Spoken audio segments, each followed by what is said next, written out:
Hi, welcome back to another episode of amipal. Today we're going to be looking into this beauty, the CD32 Gamepad. In the previous episode, this one, there were some issues with the pad functioning in Wipeout, so I'm going to see what I can do to find out what's going wrong. We're also going to look into a bit of Warp 3D as well, because again, that didn't really want to work last time round, so let's see what we can get on with.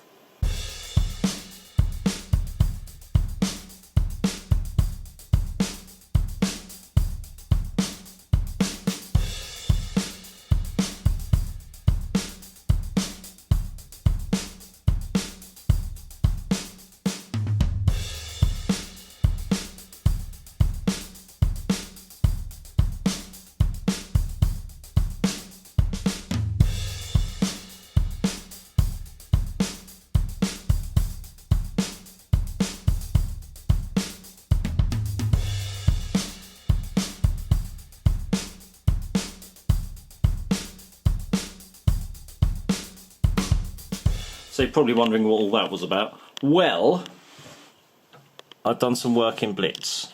Done some code to basically figure out which buttons are being pressed. Excuse my screen, it seems to have gone a bit weird with this A1200 again, so I'm going to need to look that up. But basically what this does is allow me to test which buttons are being pressed. So let's give it a go. Let's compile this. Okay, so it's just a simple window. As I press the buttons, we get green, yellow, blue, red, pause. That forward button, the right shoulder button, is a bit sticky. And rev. For some reason, I can't get the actual directional pad to read. I'm not exactly sure what the commands are for that in Blitz Basic, so I'll have to do some searching around online for that. But all buttons seem to be working. So let's get this plugged into the towered A1200 with the PowerPC in and run it on there, because it could be an issue on that side. So here we are in the directory opus on the power tower. I copied the compiled file to a floppy disk. I have actually plugged the floppy disk back in, so it now works. And there it is. Let's just plug it in RAM disk.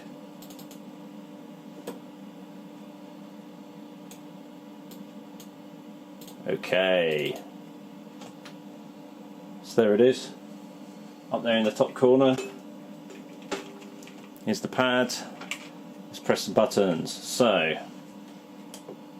forward, green, yellow, blue, red, pause, reverse. And as I said before, directional doesn't seem to work with the code that I did. So, all the buttons work. Now let's try Wipeout.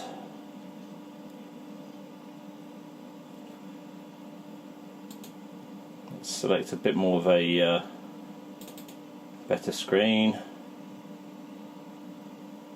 Play. Now last time round, this seemed to randomly drop the any power-ups that I picked up. So anytime I went over the pads, it would just drop it. So I wasn't able to use them. So let's see what happens now. It could just be a case that the buttons have got stuck, and just through a bit of use they've loosened up.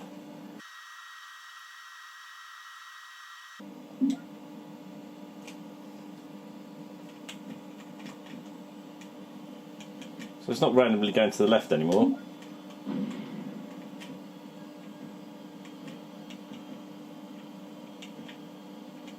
Let's go with something different today. You've seen the Pfizer, let's stick with AG Systems.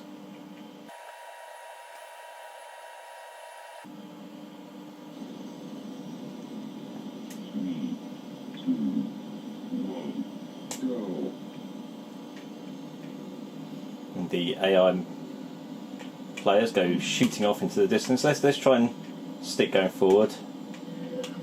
Oh. it seems to be working now, as you know my tester program showed. So I wonder why that was not functioning last time round. Just dodge out of the way of those mines.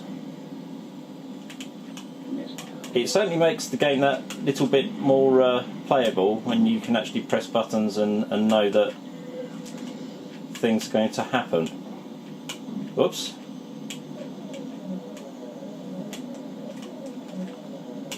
I have to say, it works brilliantly with the CD32 pad. You know, it's how it's supposed to be played, I guess. Whoop. Ah!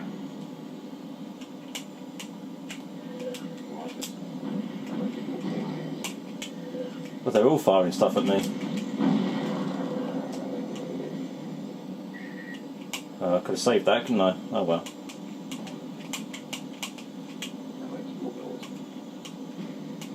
I'd like to be up a couple more places, please.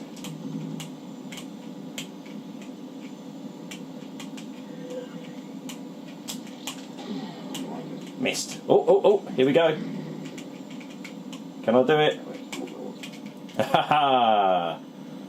Yes, I can. So, a working CD32 pad works a lot better with Wipeout than one that randomly drops power-ups. You can actually, you know, use them to your advantage. So, it works! Huzzah! Well, I promised you I was going to look into some Warp 3D stuff, didn't I? So, let's have a look. It's not a racing game, but here's Payback. A discovery I made is that the hardware renderer has to go through a 16-bit PC screen mode via the Voodoo 3. It's the only way it will do hardware acceleration. So we'll do that. Hardware rendering enabled. Save and exit. And let's pop into the game.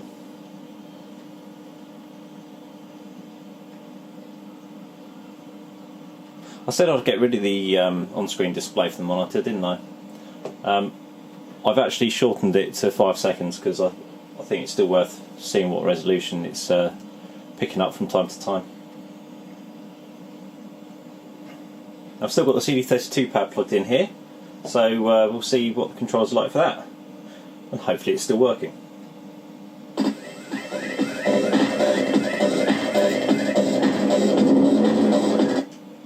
Yeah, that doesn't play very well. I think the resolution needs to be much lower. There we go. 3D acceleration! It looks much better than previously. Particularly this as well, it just loads like that. Like that, clicking my fingers. We'll go with Freedom City again.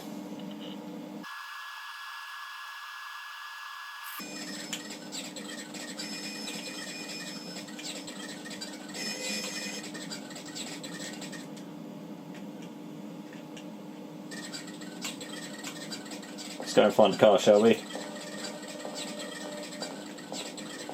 Got some nice lens flares there. Oh, hello.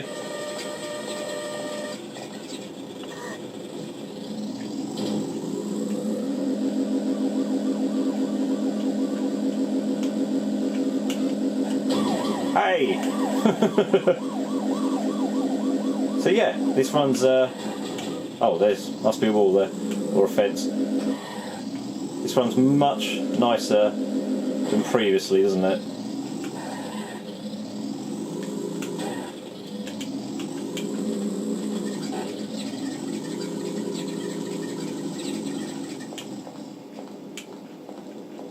This is 640 by 480.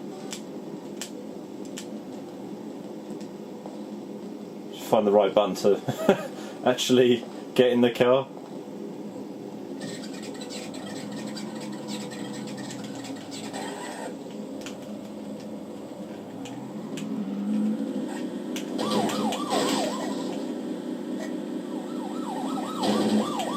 Ah, the fuzz seems to be on me.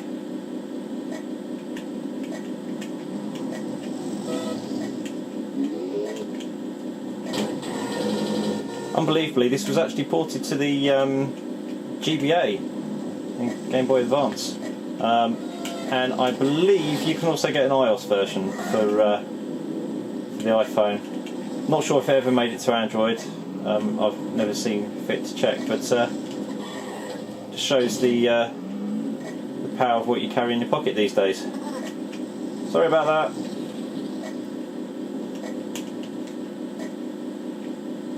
There's also a rotating view for this that I'll show you in a minute.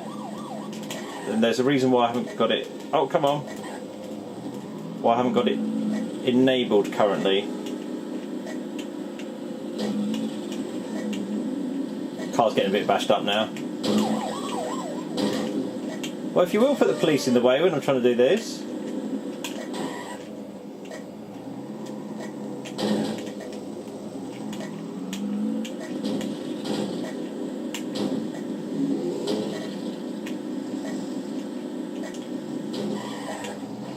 Quite a clever use of checkpoints, gives you an idea of which way you're supposed to be going.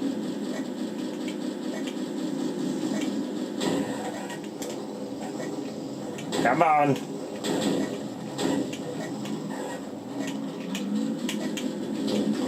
Oh, I seem to be chugging along a bit now. I think the health of my car's getting a bit low. Hey! That wasn't a clever one.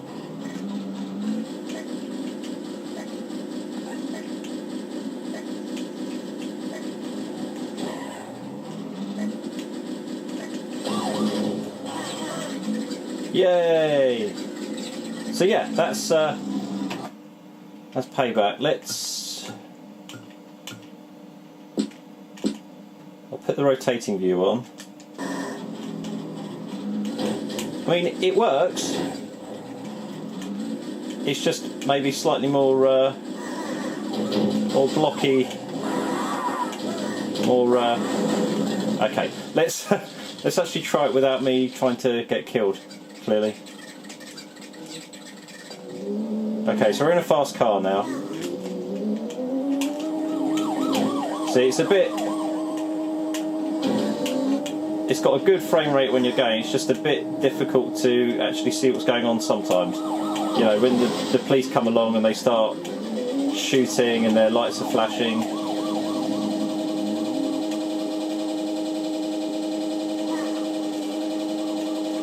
So yeah, that is payback.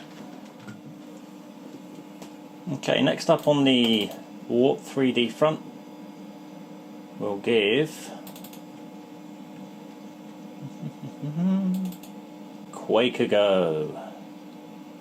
I've got an Icon X script here. It's basically a way of just setting up the command line, how you want the game to run. So let's give that a try.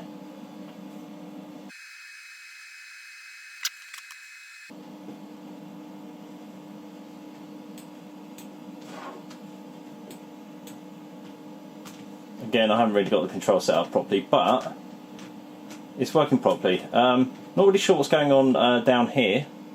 Seems to be some kind of writing issues, but the actual game is working.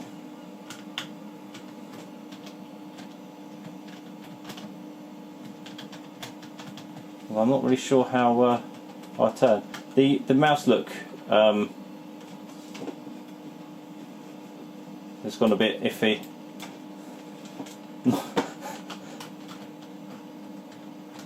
So I'm not really sure how I'm supposed to play this. Clearly I didn't have this set up like this when I first played it, otherwise I'd never been able to play the bloody thing.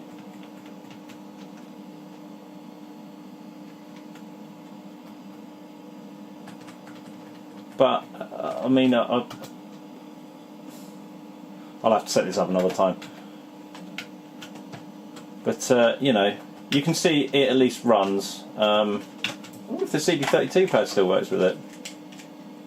No, they're not bound. It's worth a try, wasn't it? So yeah, GL Quake. There's nothing going on here, so I can't really show you a proper frame rate comparison. But it, you know, it's at least running at 640 by 480 and looks reasonably pretty. Or at least I think it's 640 by 480.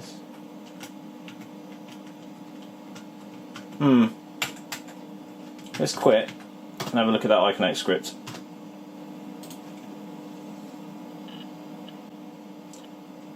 Oh, 800.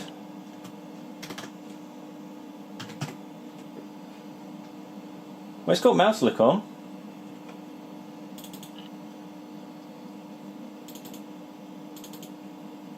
That's strange. Let's save it at 640. This is the iConnect script that I run GL Quake through. As you can see, it sets up the stack to a huge amount, then executes GL Quake WOS. That's Warp OS, the PowerPC layer, and then just sets a few flags up to play the game. This will probably break it now, sending it to a different resolution. GL Quake's a bit notorious on the Amiga scene as kind of, it either runs or it doesn't. I'll just leave the time demo running and you can see how it runs. Bit of slowed down when it has to do a few transparencies there. Particles look good. You know, when you get in a corner the frame rate's really nice, but yeah, get that ogre. Yeah, when there's not much going on the screen, it's absolutely zoom zoom. But it's when you get a few aliens, creatures should I say, appear that it tends to slow down a bit.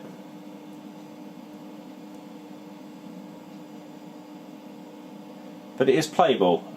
It might actually be worth just kind of setting the frame rate to a static amount so that the slowdown is less noticeable.